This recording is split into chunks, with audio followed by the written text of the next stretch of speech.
Hi hello నమస్తే welcome to YR TV. నేను రంజిత్. తెలంగాణ రాష్ట్ర వ్యాప్తంగా జరుగుతున్న ప్రతి అంశాన్ని కూడా చర్చిద్దాం. తెలంగాణ రాష్ట్ర రాజకీయాలలో ఏం జరుగుతుంది, అసలు నిజానికి రాష్ట్ర రాజకీయ వ్యాప్తంగా కూడా అంటే రాజకీయాలు తెలంగాణలో ఎలున్నాయి, ఎట్లున్నాయి అనేదే ప్రధాన అంశంగా కూడా మనం ఈరోజు చర్చించుకోబోతున్నాం. తెలంగాణ రాష్ట్రంలో కొన్ని ఆసక్తికరమైన పరిణామాలు చోటు చేసుకుంటున్నాయి. ఎటువైపు చూసినా పార్టీలకు సంబంధించి ఒక పార్టీ నుంచి ఇంకో పార్టీకి వెళ్ళడం సర్వసాధారణమే, కానీ వ్యూహాలు ప్రతి వ్యూహాలు బెడిసికొట్టాయా? అధికార విపక్ష పార్టీల మధ్య జరుగుతున్న యుద్ధం దేనికోసం? నిజంగా తెలంగాణ అభివృద్ధి కోసమా, లేకపోతే ఆయా పార్టీల యొక్క మనుగడ కోసమా, లేకపోతే నేతల సొంత లాభాల కోసమా అనేది ప్రధానంగా కూడా ఈరోజు నేను చర్చించబోతున్నాను. నిజమేనండి, నేను చెప్పిన విషయం నిజంగా పార్టీ మారుతున్నారు అంటే ఒకటి పదవి కోసమైనా మారి ఉండాలి, లేదా ఇంకొకటి మరో దేనికోసమైనా ఆశపడి ఖచ్చితంగా మారడం అనేది సహజంగా మారిపోతుంది. అయితే కేశవరావును ఇటు కడియం శ్రీహరికి సంబంధించి ఎందుకు పార్టీ మారని ఆరా తీస్తే విస్తుపోయే నిజాలు బయటకు వచ్చినాయి. ఎస్, నేను చెప్పేది అక్షరాల నిజం. ఎందుకు అంటే తెలంగాణ రాష్ట్ర వ్యాప్తంగా కూడా ఈ అంశాన్ని చూస్తే చాలా భయంకరంగా ఉన్నది. అసలు ఏం జరుగుతున్నది ఈ తెలంగాణలో? కేవలం స్వార్థపూరితమైన రాజకీయాల, వ్యక్తిగత స్వలాభం కోసం జరుగుతున్న రాజకీయం అనేది తేట తెల్లమైపోయింది. ఇక్కడ ప్రజల కోసం అభివృద్ధి చేస్తాం, నేను పార్టీ మారి మా నియోజకవర్గాన్ని మా జిల్లాను అభివృద్ధి చేయడం కోసమే, ప్రజాసేవ కోసమే వచ్చినా అని చెప్పే నాయకులందరికీ కూడా చెప్పుల దండలు రెడీగా పెట్టుకొని వాళ్ళకి వేయడానికి సిద్ధపడండి. ఎవడైనా సేవ చేయనీకి వస్తున్నాం, మా జిల్లా అభివృద్ధి కోసం, మా మండల అభివృద్ధి, మా నియోజకవర్గం, మా గ్రామ అభివృద్ధి కోసం ఎవడైనా మాట్లాడితే వాడికి మీ వాడలో ఉన్న వాళ్ళందరి ఎడమకాల చెప్పులన్నీ గుట్టి ఆ చెప్పులన్నీ మెడల దండలేరి. ఇక నుండి మీరు తెలంగాణ ప్రజలారా చేయాల్సింది అది ఒక్కటే. ఎందుకు అంటే పార్టీ మారేటోడు మొత్తం కూడా తమ స్వార్థాల కోసం మాత్రమే మారుతున్నారు అనేది చాలా క్లియర్ కట్గా కూడా అర్థమైపోయిన పరిస్థితి కనబడుతుంది. దానికి సంబంధించి నేను ప్రధానంగా కూడా కొన్ని అంశాలను మీ ముందు తీసుకొచ్చిన, వాస్తవాలా కాదా అనేది కూడా మీరే క్లియర్ కట్గా తెలంగాణ ప్రజలారా మీరే ఆలోచించండి. రైట్, ఏంటి అది అంటే ఇగో ఈ విషయాన్ని చూసిన తర్వాత నాకు కాసింత ఆశ్చర్యం వేసింది. ఒకసారి చూడండి, ఇది ఇద్దరు బడా నేతలే వీళ్ళిద్దరూ ఏం సామాన్యులు కాదు. ఓ పక్కన కడియం శ్రీహరి, ఇంకో పక్కన కేశవరావు, బీఆర్ఎస్ పార్టీకి సంబంధించిన జనరల్ సెక్రటరీ, దాంతోపాటు 2 సార్లు పెద్దల సభలకు పంపిలు. ఇగో ఇక్కడ ఎంపీకి సంబంధించి 2 సార్లు ఎమ్మెల్సీ, దాంతో ఉప ముఖ్యమంత్రి, అబ్బబ్బబ్బబ్బా ఎన్ని పదవులు అనుభవించిండో కడియం శ్రీహరి. ఇద్దరు నేతలు ఇద్దరు కూడా పార్టీలు మారారు. పార్టీలు మారినప్పుడు విచిత్రం ఏంటంటే కాంగ్రెస్ పార్టీకి సంబంధించిన నేతలందరూ కూడా వెళ్ళి వాళ్ళ ఇళ్లలో మాట్లాడుతూ నవ్వుతూ హాయిగా కూడా కనబడ్డ ఒక వీడియో కూడా ట్రోల్ అయిపోయింది. అది మీరు అందరూ కూడా చూశారు. సరే, ఈ విషయానికి వెళ్తే అసలు ఏం జరిగింది అంటే 200 కోట్లు 2 పోస్టులు. కడియం కుటుంబానికి కాంగ్రెస్ ఇచ్చిన ఆఫర్, కేకే కుటుంబానికి కూడా భారీగా కూడా ఆర్థిక చేయూత. ఇప్పుడు చెప్పండి, ఎవడైనా దీనికి సంబంధించి ఏమని చెప్తారు అంటే తెలంగాణ ప్రజలారా ఒక్కసారి ఆలోచించండి. మనందరికీ ఇవన్నీ నేను చాలాసార్లు కూడా చెప్పాను. ఏంది, తెర ముందు జరిగేది రాజకీయం కాదు, దాని వెనుక చీకటి కోణంలో జరిగే దాని వాస్తవాలను తెలంగాణ ప్రజలారా, ఓ నా తెలంగాణ బిడ్డలారా తెలుసుకోండి. కేవలం పదవుల కోసమో లేకపోతే ఇతరత్ర ఆశ చూపి పోయిర్రు అంటే అది వాస్తవాలను బయట పెట్టాల్సిన బాధ్యత కూడా మాపై ఉంది. అయితే దీన్ని ఒక్కసారి ఆరాధిస్తే ఇగో కడియం శ్రీహరికి 200 కోట్లు అండి, మళ్ళీ 2 పోస్టులు. ఇక చెప్పుర్రి, ప్రజల కోసం ప్రజల చేత ఎన్నుకోబడిన నేతలు పార్టీలు కండువాలు మారుతున్నప్పుడు వాళ్ళ యొక్క ఆర్థిక ఎదుగుదల జరుగుతుంది తప్ప ఆ నియోజకవర్గానికో ఆ జిల్లాకు సంబంధించిన అభివృద్ధి ఏడా కానరాదు.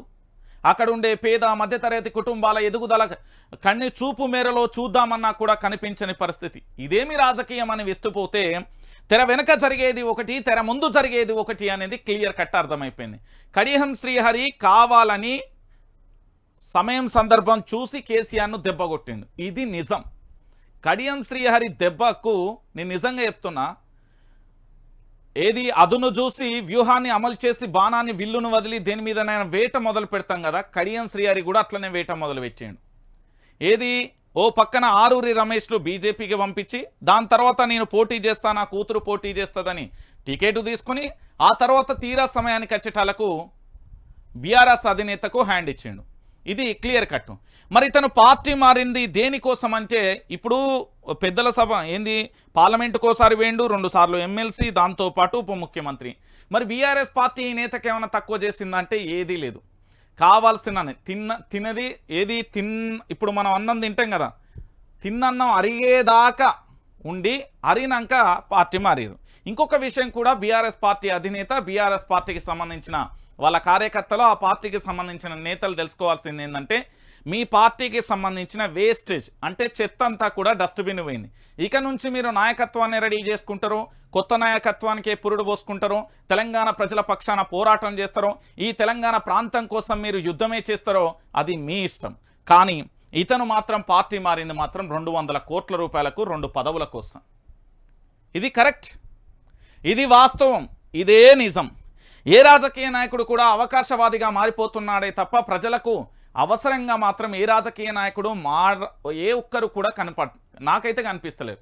మీకు కనబడితే నేను చెప్పలేను, కానీ ఇప్పటి వరకు తెలంగాణలో సేవ పేరుతో వచ్చిన రాజకీయ నాయకుడు ఎవ్వడూ లేడు. అందరూ కూడా ఒకడు సోషల్ మీడియాకు స్టార్ అయితే, ఇంకొకడు టీవీ డిబేట్లకు స్టార్ అయితే, ఇంకొకరు ఇంటర్వ్యూలకు స్టార్ అయితే, ఇంకొకరు ప్రజలకు సంబంధించిన చెలక్తులు మాట్లాడడానికి స్టార్ అయితే, ఇంకొకరు రౌడీ యూసానికి స్టార్ అయితే, ఇంకొకడు కబ్జాలకు స్టార్ అయితే, ఇంకోడు అమ్మాయిల పట్ల స్టార్ అయితే, ఇంకొకడు వానికి నచ్చినట్టుగా విలాసాలకు స్టార్ అయితే, ఇంకొకరు ఫామ్ హౌస్లకు స్టార్ అయితే, ఇంకొకరు భూ బకాసర్లు స్టార్ అయితే, ఇంకొకరు ఫార్మా కంపెనీలకు స్టార్ అయితే, ఇట్లా రకరకాలుగా కూడా రాజకీయ నాయకుల యొక్క అసలు రూపం ఇదండి. మీరు అవునన్నా కాదన్నా నిజం. నేను ఎందుకు ఈ విషయాన్ని చెప్తున్నానంటే తెలంగాణ బిడ్డలారా, ఒక పార్టీ నుంచి బీఆర్ఎస్ పార్టీలో ఉన్న సీనియర్ నేతగా ఇతను కూడా తెలుగుదేశం పార్టీకి సంబంధించిన వ్యక్తే. ఆ రోజు నిండు అసెంబ్లీలో ఒక మాట చెప్పిండు కడియం శ్రీహరి గారు, రేవంత్ రెడ్డి గారు మీరు ఏ స్కూల్లో చదువుకున్నారో నేను కూడా గదే స్కూల్లో చదువుకున్నా, నేను మీకు సీనియర్, మీరు నాకు జూనియర్, మీరు ఎక్కడ రాజకీయాలు నేర్చుకున్నారో నేను కూడా అక్కడే నా రాజకీయాలు నేర్చుకున్నా, మీ ప్రభుత్వం ఉండాలని కోరుకునేటాన్ని అని చెప్పిండు. శుద్ధిని శుద్ధపూసని అనే ఒక డైలాగ్ వస్తుంది కదా సినిమాలో, గద యాడ్ చేస్తే బాగుండు అనేది తెలంగాణ ప్రాంత బిడ్డలు అంటున్నారు. ఇక వీళ్ళిద్దరి మధ్య అసలు ఏం జరిగింది అనేది కొంచెం లోతుగా డెప్త్గా ఆరాధిద్దాం. అసలు ఏం జరిగింది? కడియం శ్రీహరి, కేశవరావు పార్టీ మారడానికి గల కారణాలేంటి? ఒకటి ఆర్థిక మూలాలు, అంటే డబ్బులు, ధనం. రెండోది పదవులు. ఒక్క పదవి కోసం కాదు, రెండేసి పదవులు. నేను చాలా క్లియర్ కట్గా నిన్న చెప్పినా, ఈరోజు చెప్తున్నా, రేపు చెప్తున్నా. వాళ్ళ యొక్క ఆర్థిక స్వావలంబన, ఆర్థిక అవసరాలు, పదవులు ఉంటే మాత్రమే వీళ్ళు ఏ పార్టీలైనా ఉంటారు. ఇది గుర్తుపెట్టుకోరు. రేపు నేను చెప్పే భారతీయ జనతా పార్టీకి కూడా ఒక సలహా ఇస్తున్నా.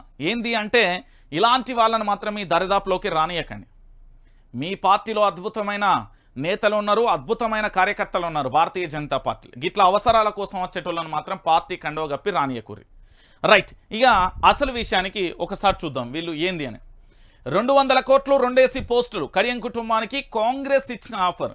కాంగ్రెస్ పార్టీలో పాపం ఆ బక్క జడ్సన్ అని ఉంటాడు, ఏడున్నాడో కానీ బక్క జడ్సన్ అని ఉంటాడు. ఆయన పూర్తి స్థాయిలో ఎంత పోరాటం చేసిందంటే ఆ పార్టీకి చెప్తున్నా, సీఎం కూర్చునే 4 ఆ పిల్లర్లు ఉంటాయి కదా కుర్చీకి సంబంధించిన కాళ్ళు, అందులో ఒక కాలు ఆయన మెయిన్ పిల్లర్ బక్క జడ్సన్.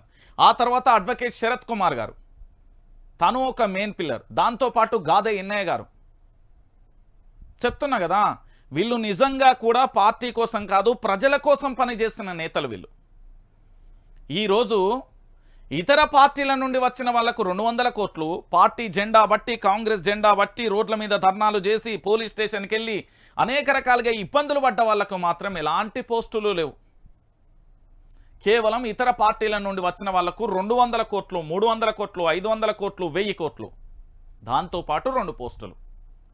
ఏది అయ్యేకో పోస్టు, బిడ్డకే పోస్టు, ఇంకే వాళ్ళ ఇంట్లో వాళ్ళ మనవనికి మనవరాలకు కూడా ఉంటే రేవంత్ రెడ్డిజీ కానీ నిజమైన నీ పార్టీకి సంబంధించి జెండా మోసి ఈరోజు నువ్వు అధికారంలోకి రావడానికి అహర్నిశలు పని చేసిన కాంగ్రెస్ పార్టీ అసలు సిసలైన వాళ్ళకు మాత్రం అన్యాయం చేస్తున్నాడు. చూడండి మీరు. ఇక కేకే కుటుంబానికే భారీగా ఆర్థిక చేయూత. ఏం తక్కువైందండి నాకు? ఏం తక్కువ సంపాదించిండు ఆయన తెలంగాణలో? బీఆర్ఎస్ పార్టీ అధికారంలో ఉన్నప్పుడు వీళ్ళిద్దరు ఏమైనా తక్కువ సంపాదించాలి అనుకుంటారా? ఒకరేమో రియల్ ఎస్టేట్ ఫైల్ పట్టుకెళ్ళిళ్ళట, ఇంకొకరేమో ఫార్మా కంపెనీల ఫైల్ పట్టుకెళ్ళిళ్ళట, ఇంకొకరేమో పెట్టుబడుల పేర్లతో వచ్చిన వాళ్ళందరికీ కూడా ముందుండి నడిపించి వాళ్ళు చేయాల్సిన అన్నీ చేసిళ్ళట. ఇయో కాంగ్రెస్ అధికారంలోకి వచ్చిన కొద్ది రోజులలోనే డీల్, అదును చూసి దెబ్బ కొట్టేందుకు పన్నాగం. బీఆర్ఎస్ ఆత్మస్థైర్యం మీద దెబ్బ కొట్టాలన్నది ప్లాన్. దానికోసమే భారీగా ముడుపులు అందజేత. కాంగ్రెస్లోని ఓ వర్గం నేతలు గుసగుస. కడియం కేకే రాకపై అసంతృప్తితో ఉన్న కొందరు నేతలు. అర్థమైందా? నేను చాలా క్లియర్ కట్గా చెప్పిన. ఆ రోజు చెప్తున్నా, ఈ రోజు చెప్తున్నా, రేపు కూడా చెప్తా. కల్వకుంట్ల చంద్రశేఖరరావు జీ, నేనేం చెప్తున్నానంటే అదును చూసి దెబ్బ కొట్టడానికి ఇంకా ఇద్దరు అభ్యర్థులు ఉన్నారు మీ పార్టీలో. మీ పార్టీలో తీర సైభవానికి పోటీ నుండి నిష్క్రమించడానికి ఇంకా ఇద్దరు అభ్యర్థులు ఉన్నారు. వాళ్ళకి ఇప్పటికే ముట్టాల్సిన ఆర్థిక మూలాలు కూడా ముట్టాయనేది విశ్వసనీయ వర్గాల సమాచారం. రెండోది, ఇంకొకరు నామినేషన్లు అయిపోయినాక విత్డ్రా చేసుకున్న ప్రచారం మధ్యలో కూడా నిష్క్రమించేందుకు సిద్ధపడ్డారట. ఈ విషయాలు రెండింటినీ కూడా తెలుసుకోండి, జర జాగ్రత్త. ఇంత మంచిగా ఎవడు చెప్పడు. అన్నం కలిపి పెరగన్నం కలిపి ముద్ద నోట్లో పెట్టి తిను అంటాడు. అంత క్లియర్ కట్గా చెప్తున్నా, మీ పార్టీకి సంబంధించి దెబ్బ కొట్టడానికి, మీ ఆత్మస్థైర్యాన్ని దెబ్బ కొట్టడానికి వీళ్ళిద్దరే కాదు, ఇంకో ఇద్దరు ఉన్నారట. జర జాగ్రత్త, బీ కేర్ఫుల్. చూడురి, మొత్తానికి రాజకీయాలలో ఇచ్చిపుచ్చుకోవడాలు చాలా కామన్. నీకిది నాకది అన్నట్లుగా బేరసారాలు జరుగుతూ ఉంటాయి. దాన్ని బట్టే పార్టీలలోకి ఫిరాయింపులు యమ స్పీడ్గా జరిగిపోతూ ఉంటాయి. కొంతమంది నాయకులు అధికారం ఎక్కడ ఉంటే అక్కడ వాలిపోతారు. వారికి కావాల్సింది ఏర్పాటు చేసుకుంటారు. అధికారంలో ఉన్నోళ్ళు ఇక్కడ నీతి నిజాయితీ అనే నీతి సూత్రాలకు స్థానం ఉండదు. కేవలం నాకేంటి అనే మాట ఉంటుంది. తాజాగా రాష్ట్ర రాజకీయాలను చూస్తుంటే అదే కనిపిస్తుంది. దాదాపు 10 ఏళ్ల పాటు అధికారంలో ఉన్న బీఆర్ఎస్ పార్టీ నుంచి అధికార కాంగ్రెస్లోకి సుదీర్ఘ రాజకీయ అనుభవం ఉన్న నేతలు క్యూ కడుతున్నారు. వారి అనుభవం, వారి పెద్దరికం ఇప్పుడు ప్రశ్నార్థకంగా మారుతున్నాయి. అయితే వారిని పార్టీలోకి ఆహ్వానించడం వెనుక భారీ ఆఫర్లే ఉన్నట్లుగా ప్రచారం జరుగుతుంది. వాటికి ఆశపడే వాళ్ళు కండువాలు మార్చుకుంటున్నారన్న టాక్ కూడా వినిపిస్తుంది. ఆశ్చర్యకరంగా ఈ మాటలు కాంగ్రెస్ పార్టీ నుంచే లీకులుగా రావడం ఆశ్చర్యాన్ని కూడా కలిగిస్తున్న విషయం. ఎస్, వాస్తవం ఇది. దీనికి సంబంధించి ఇగో కడియం డౌన్ బక్కుమన్న స్టేషన్ గన్పూర్. కడియం దిష్టిబొమ్మకు చెప్పుల దెబ్బలు. నియోజకవర్గంలో తిరగనివ్వమంటూ కార్యకర్తల వార్నింగ్. కడియం రాజీనామాపై స్పందించిన వరంగల్ బీఆర్ఎస్ నేతలు అంటూ కూడా చెప్పిన పరిస్థితి కనబడుతుంది. ఏమైతుంది, మొత్తం ఇప్పుడు బీఆర్ఎస్ నేతలు కేశవరావు అయినా కడియం శ్రీ అయినా హాట్ టాపిక్గా మారారు. కారు దిగి చేయి అందుకోవడంతో సర్వత్రా చర్చనీయాంశంగా మారారు. అన్ని రకాలుగా గౌరవించి నా పార్టీని ఎందుకు వీడారన్న చర్చ జరుగుతుంది. అయితే పార్టీ మార్పునకు అసలు కారణం ఆర్థిక అంశాలేనని చర్చ ముందుకు వచ్చింది. కాంగ్రెస్ పార్టీలోనే దీనికి సంబంధించిన చర్చలు పెద్ద ఎత్తున జరుగుతున్నాయి. ఆ పార్టీ నాయకులే లీకులు బయటకు వదులుతున్నారని కూడా వినిపిస్తుంది. బీఆర్ఎస్ పార్టీకి సంబంధించిన సెక్రటరీ జనరల్గా ఉన్న కేశవరావు, తన కూతురు, దాంతోపాటు కడియం శ్రీహరి, వాళ్ళ యొక్క కూతురు కడియం కావ్యకు సంబంధించి ఇద్దరు కూడా సమయం సందర్భం చూసి పూర్తి స్థాయిలో కేసీఆర్ను బీఆర్ఎస్ పార్టీని దెబ్బ కొట్టారనేది వాస్తవం. ఇది నిజమైన ముచ్చట. ఎవరు నమ్మినా నమ్మకపోయినా ఇదే వాస్తవం. తెలంగాణ రాష్ట్ర రాజకీయాలలో అసలు సిజలైన కారణం ఏంటి అంటే ఆర్థిక మూలాల కోసమే వీళ్ళు పార్టీ మారిళ్ళు. దాదాపుగా 200 కోట్ల రూపాయలు. ఇది బయటికి కనబడుతున్న అంశమే. అంతకంటే ఎక్కువ ఉన్నదని విశ్వసనీయ వర్గాల నుంచి సమాచారం అయితే అందుతుంది. ఇప్పుడు రాజకీయ నాయకులు, మేధావులు, రాజకీయ విశ్లేషకులు అందరినీ కూడా ఆరా తీస్తే వచ్చిన అంశం ఏంటో తెలుసా? రంజిత్, ఒక మాట చెప్పు ఈ తెలంగాణ బిడ్డలకు. నాటి రాజకీయం, నేటి రాజకీయం, రేపటి రాజకీయం అంటూ ఒక ప్రధానమైన అంశం కూడా చర్చనీయాంశంగా వచ్చింది. ఆ ప్రధానమైన అంశం ఏంటి అంటే పూర్తి స్థాయిలో కూడా ఒకటే అంశం తెర మీదకి వచ్చిన పరిస్థితి కనబడుతుంది. ఏంటి అంటే తెలంగాణ బిడ్డలారా, ఈ 200 కోట్లేంది, రెండేసి పోస్టులేంది అనేది ప్రధానంగా కూడా చర్చనీయాంశంగా మారిన తరుణంలో వాస్తవాలను తెలంగాణ బిడ్డలకు తెలియజేయాల్సిన పరిస్థితులలో కొన్ని అంశాలను తెర మీదికి తీసుకొచ్చిన. అయితే దీంట్లో కేవలం కడియం శ్రీహరి, కేశవరావే ఉన్నారా, ఇతరత్ర ఉన్నారా అని ఆరాధిస్తే ఇంకో ఇద్దరు ఉన్నారట. ఒకరేమో నామినేషన్ వేసిన తర్వాత, ప్రచారంలోకి వెళ్ళిన తర్వాత మధ్యలోనే ప్రచారాన్ని ఆపేయడానికి సిద్ధపడ్డారట. ఇది బీఆర్ఎస్ పార్టీ నైతికంగా, ఆర్థికంగా అన్నిటి మీద దెబ్బ కొట్టేందుకు ఒక కుట్ర. రెండో వ్యక్తి ఇక నామినేషన్ విత్డ్రాల్ అయిపోయిన తెల్లారి వారం రోజుల పాటు యాడ్తూ తూడుతూ మల్లన్న, ఎల్లన్న, పుల్లన్న, ఓ అమ్మ, ఓ అక్క అంటూ ప్రచారం చేసి 3 రోజులకు దుకాణం బంద్ పెడతారట. ఇట్లా ఇంకో ఇద్దరు నాయకులకు ఆల్రెడీ వాళ్ళకు మనకున్న విశ్వసనీయ వర్గాల సమాచారం ప్రకారం ఇప్పటికే వాళ్లకు ప్యాకేజీ కింద దాదాపు 100 కోట్ల రూపాయలు కూడా ముట్టినట్టుగా విశ్వసనీయ వర్గాల సమాచారం అయితే అందుతుంది. మరి దాని గురించి ఆ పార్టీకి సంబంధించిన నేతలు ఏం చేస్తారనేది చూస్తాం. ఈ 2 ముఖాలే కాదు, బీఆర్ఎస్ పార్టీని దెబ్బకొట్టడానికి ఇంకో 2 ముఖాలు కూడా రెడీగా ఉన్నాయి. కాబట్టి మరి బీఆర్ఎస్ పార్టీ ఏం చేస్తుంది, వాళ్ళు ఏం చేసుకుంటారు అనేది మనకైతే సంబంధం లేని విషయం. ఆ పార్టీకి సంబంధించి మాత్రం పూర్తిగా రేపు భవిష్యత్తులో పార్లమెంట్ ఎన్నికల తర్వాత బీఆర్ఎస్ పార్టీ అనేది తెలంగాణలో ఉంటుందా అనే ఒక క్వశ్చన్ మార్క్ అయితే వచ్చిన పరిస్థితి. బీఆర్ఎస్ పార్టీకి సంబంధించిన నేతలు ఎంత ప్రయత్నించినా కూడా ప్రజలలో, కార్యకర్తలలో అంత జోష్ అయితే రావట్లేదు. మరోవైపు కేసీఆర్కు సంబంధించి పూర్తి స్థాయిలో కూడా చేవెళ్ల సభనైతే పెట్టడం పోతున్నాడు. ఆ చేవెళ్ల సభను ఇతరత్ర సభలలో నిజంగా అలాంటి పరిస్థితి ఉంటుందా అంటే కూడా చెప్పలేని పరిస్థితి. రోజు రోజుకు బీఆర్ఎస్ గ్రాఫ్ అనేది పడిపోతున్న విషయం. నిన్న కడియం కావ్య రాసిన లేఖ కూడా మనం చదివినాం.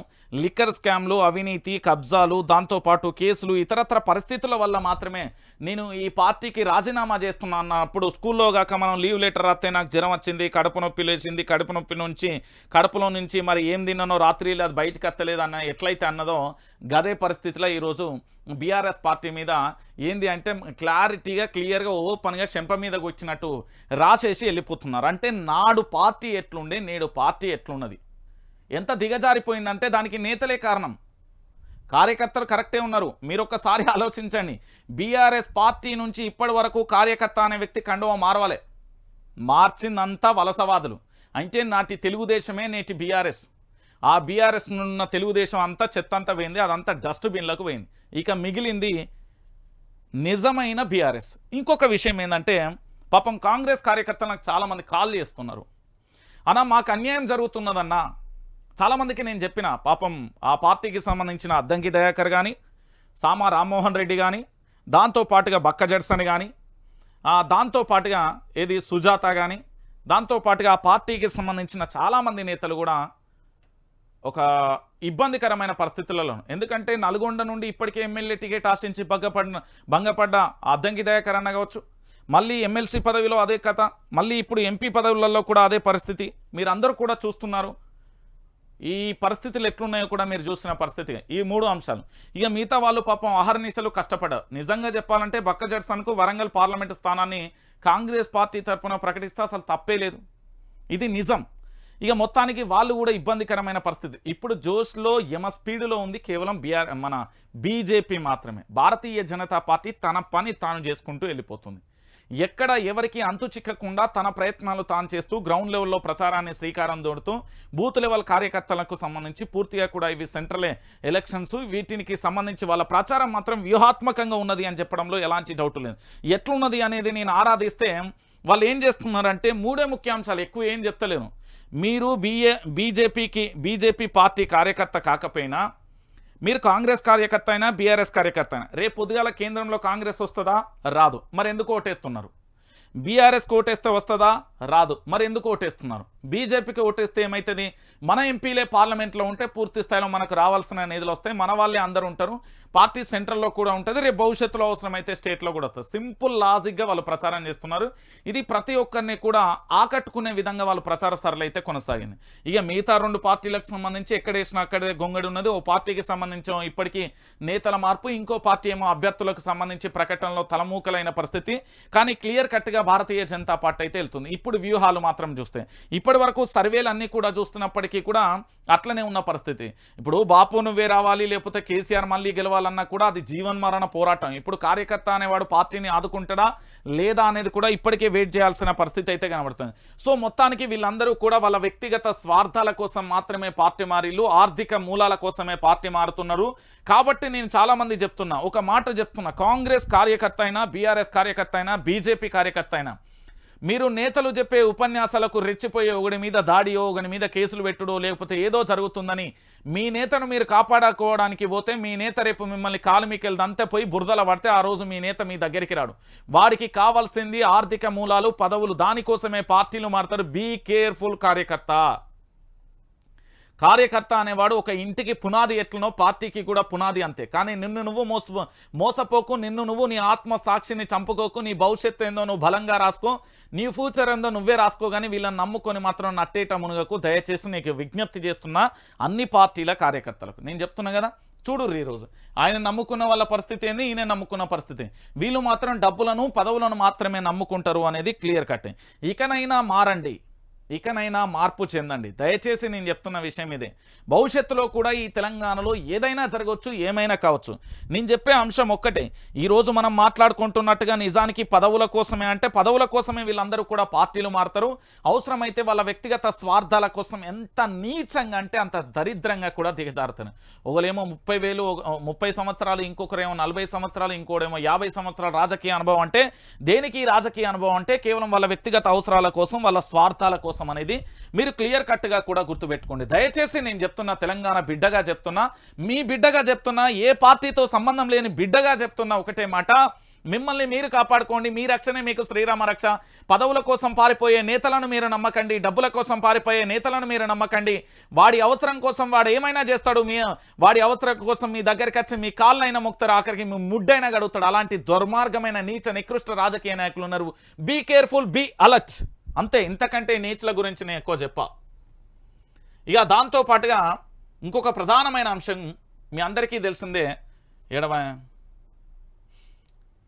ఇగో ఇక్కడ నిన్న చాలామంది మిత్రులు కూడా నాకు ఫోన్ చేసారు. ఇగో ఇది వాల్మీకి బోయలకు సంబంధించి నాకు వాట్సాప్ కూడా చేశారు చాలామంది. పాపం ఈ బిడ్డలు ఏమని అంటే, అన్న మమ్మల్ని ఏదో అంటుండు, ఒకసారి చూడన్నా అని కూడా నాకు మెసేజ్ చేశాను. నేనన్నా ఏం జరిగింది అంటే, ఒకసారి నువ్వే ఈయనన్నా అని చెప్పిండు.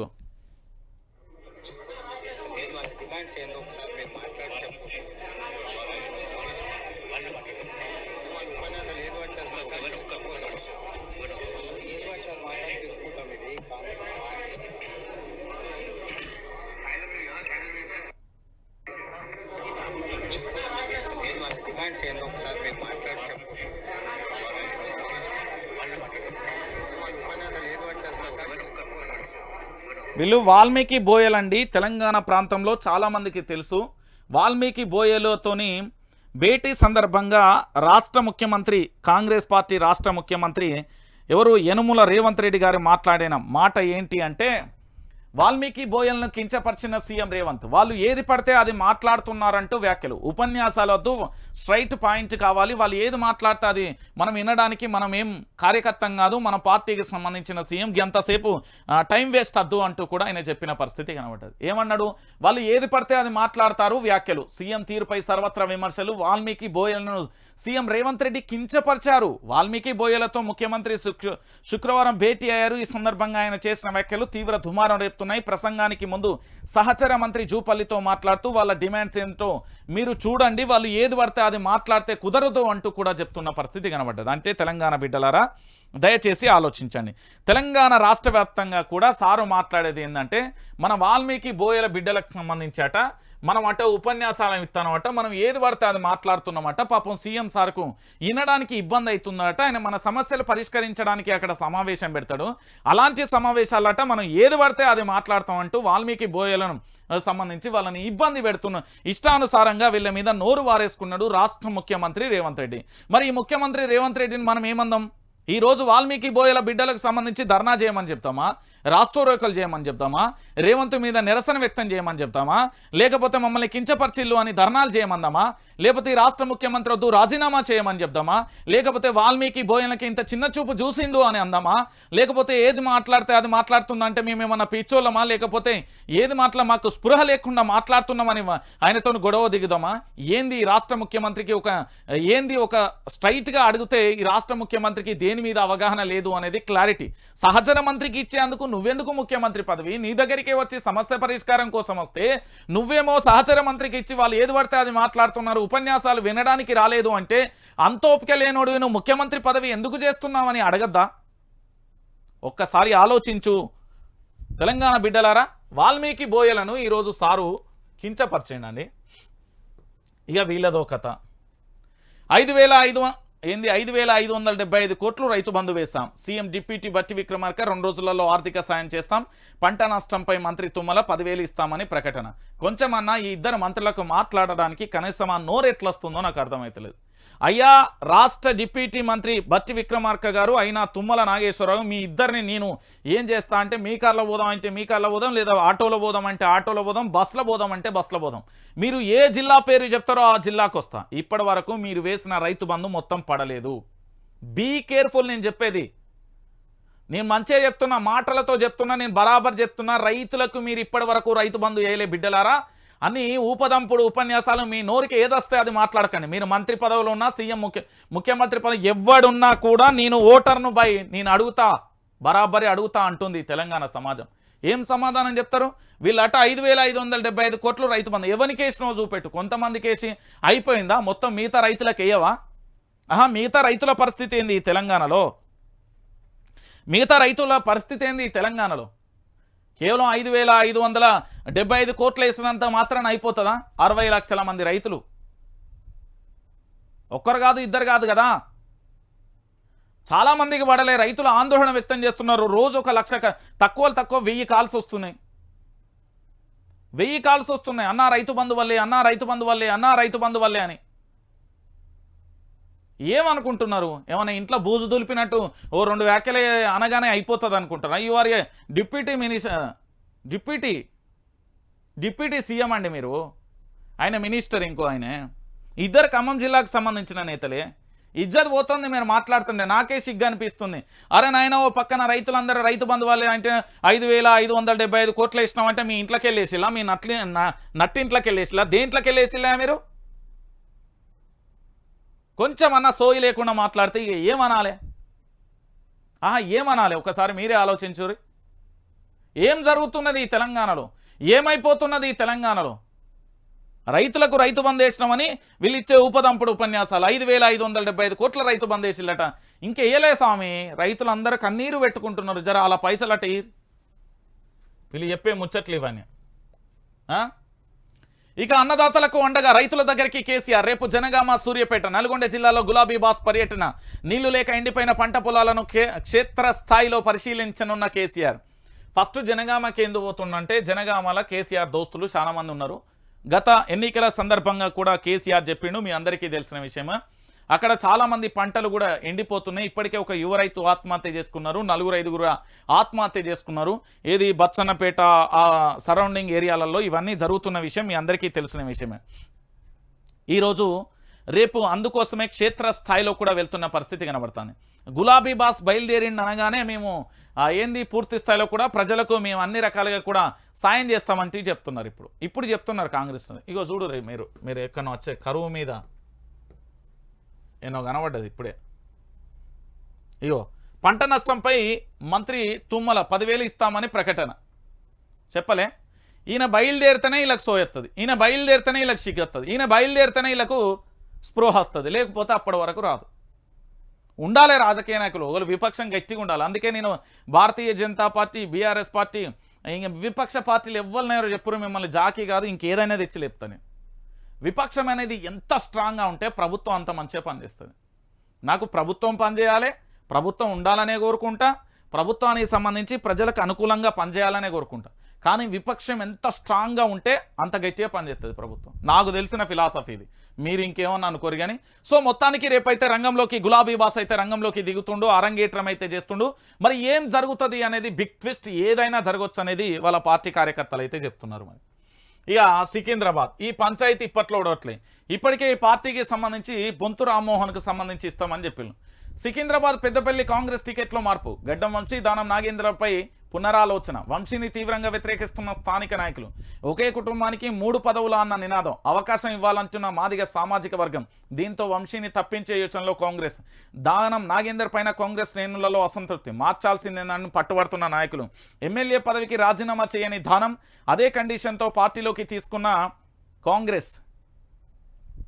దానం వ్యవహారంపై అధిష్టానం గుస్సా. మళ్లీ తెరపైకి బొంతు రామ్మోహన్ పేరు.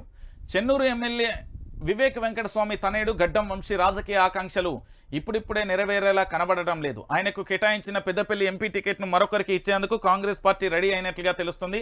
మరోవైపు దానం నాగేందర్ కేటాయించిన స్థానంలోనూ మార్పులు తథ్యమన్న వార్తలు వినబడుతున్నాయి. ఈ ఇద్దరు నేతలపై కాంగ్రెస్ అధిష్టానం పునరాలోచనలో పడిందనే చర్చ జోరుగా జరుగుతుంది. ఆయా నియోజకవర్గాలలో స్థానిక పరిస్థితులు, రాజకీయ సమీకరణలతో పార్టీ మార్పుపై మొగ్గు చూపుతున్నట్లుగా తెలుస్తున్న పరిస్థితి. ఏమున్నది ఇక్కడ, ఈ భారతీయ జనతా పార్టీ కానీ, కాంగ్రెస్ పార్టీ కానీ, బీఆర్ఎస్ పార్టీ కానీ, ఇతరత్ర పార్టీలు కానీ, ఏ పార్టీలోకి ఏ రాజకీయ నాయకుడికి వచ్చినా దేనికోసం వస్తాడు? ప్రజలకు సేవ చేయను. ప్రజలకు సేవ అంటే ఎడమకాలు చెప్పు తీసుకొట్టుర్రి. పదవుల కోసం, పైసల కోసం, కాంట్రాక్ట్ల కోసం, దాంతోపాటు వాళ్ళ ఏదైనా వ్యాపార లావాదేవీల కోసం వస్తారు తప్ప ప్రజల కోసం సేవ చేయనీకి వస్తున్నా, మీ నియోజకవర్గానికి అభివృద్ధి చేయనీకి వస్తున్నా అంటే ఎడమకాల చెప్పులు తీసి దండలేరు. నేను చెప్తున్నా, ఆ అవకాశం ఉంటే నేనే కూడా ఇస్తాను. ఈ జర్నలిజం వృత్తి ఇదంతా కాదంటే బయట మంచిగా చూసుకుంటాను, కానీ ఇప్పుడు ఈ చేస్తానం కదా చెప్తున్నా. దొంగలు ఊళ్ళు వంచుకుంటారు వాళ్ళు. చిచ్చి ఎట్లా తయారైందంటే రాజకీయాలు గలీజ్గా తయారైనాయి. ఈ చదువుతూనే చిరాకులు ఎత్తాను. పిరికి పందలైపోతారు, పార్టీని వీడుతున్న వారిపై ఆర్ఎస్పీ ఘాటైన ట్వీట్. వెన్నుపోట్లు, ద్రోహులు, కుట్రలు, దాడులు పార్టీకి కొత్తేమీ కాదు. అంటే ఎంతటి త్యాగానికైనా వెనకూడదు. ప్రజల గుండెలలో బీఆర్ఎస్ ఉంది. లోక్సభ ఎన్నికలలో మన సత్తా చూపిద్దాం. నమ్మిన సిద్ధాంతం కోసం నేను దేనికైనా సిద్ధం. ప్రలోభాలకు లొంగేటోని కాదు అంటూ కూడా ఆర్ఎస్పీ ఎక్స్ వేదికగా ఇంట్రెస్టింగ్ పోస్ట్ అయితే పెట్టిండు. పిరికి బందలే పారిపోతారంటే వీళ్ళుండి పందికొక్కులు లెక్క తిని ఆ తిన్నదంతా అరిగేదాకా ఉండి దాని తర్వాత మళ్ళీ ఆకలి కోసం ఇతర పార్టీలోకి వేరు. భయభ్రాంతులకు గురి. ఎందుకంటే అవినీతి సొమ్ము ఉండాలి, లేదా అక్రమంగా కబ్జాలు చేసి ఉండాలి, లేకపోతే వాళ్ళ లూప్ హోల్స్ పట్టుకొని వాళ్ళ పార్టీలు మారుతున్నారు. నా బొంగు నాకేమవుతుంది అనేది ఆర్ఎస్పీ అంటున్నాడు. ఎవరికి భయపడలేదు అని ఈయన చెప్తున్నాడు. ఇక పవర్ బ్రోకర్లే పార్టీలు మారుతారు. గోడ దూకిన నేతలపై హరీష్ ఫైర్. బీఆర్ఎస్ మళ్లీ చిగురిస్తుంది. 6 గ్యారెంటీలు అమలయ్యే వరకు అసెంబ్లీలో కాంగ్రెస్ కు చుక్కలు చూపిస్తాం. పేగులు మెడలో వేసుకోవడం కాదు, పేదల కోసం పంచే రేవంత్ రెడ్డి. మెదక్ పార్లమెంట్ సమావేశంలో హరీష్ రావు. కాంగ్రెస్ కు ఓటేస్తే బీజేపీకి పడ్డట్టే. రేవంత్ మోడీ ఇద్దరు ఒకటే. బడే బాయ్ చోటే బాయ్ కుమ్మక్కయ్యారు. కార్యకర్తలు అధైర్యపడద్దు, నేనున్నా. రేవంత్ రెడ్డికి లీకుడు రాముడుగా మారిండు. ఇక మీడియాకు లీకులు ఇస్తూ పబ్బం గడుపుతుండు. చేవెళ్ల నేతల సమావేశంలో కేటీఆర్ శూన్యం నుంచి సునామీ సృష్టిస్తున్న పార్టీ మనది, నాయకులు వదిలి వెళ్ళిన నష్టం లేదు, నికార్సైన కొత్త తరం నాయకత్వాన్ని తయారు చేస్తామని ట్వీట్ చేసిన కేటీఆర్ అంటూ కూడా ప్రధానమైన అంశానికి సంబంధించి కూడా హైలైట్ చేసింది. సో మొత్తానికి ఏంటంటే వీళ్ళ పార్టీ నుండి పోయిన కేశవరావును కడియం శ్రీఆర్పై నిప్పులు జరిగిలో ఆ పార్టీకి సంబంధించి ఆ పార్టీలో ఉన్న ఆర్ఎస్పీ ఏమంటున్నారంటే కుట్రలదారులు, దొంగలు, వెన్నుపోటుదారులు, లంగలు, బద్మాషిగాళ్ళే పోతారు అని డైరెక్ట్గా చెప్తాను. కాదంటే ఆయన భాషలో చెప్పిండు, మన భాషలను అయితే గిదే. సో ఇది ఒక పంచాయతీ.